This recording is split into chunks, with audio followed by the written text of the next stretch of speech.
Inisplok ng showbiz insider na si OG Diaz ang kumpirmasyon umano ng mga chika sa relasyon sa pagitan ng aktor na si Daniel Padilla at aktres na si Kyla Estrada.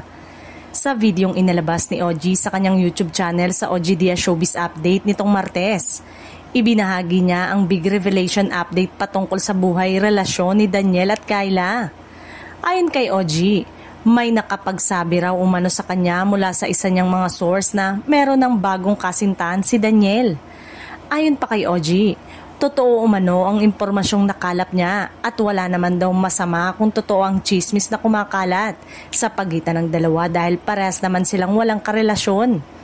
Pagigit ni OG, hindi naman daw siguro ibabash ng mga tao si Daniel kung totoo man ang relasyon nila ni Kyla dahil may balibalita naman na umano sa dati nitong aktres na kasintahan na si Catherine Bernardo. Dito kay Kyla at DJ, isang source ko ang nagsabi na sila na.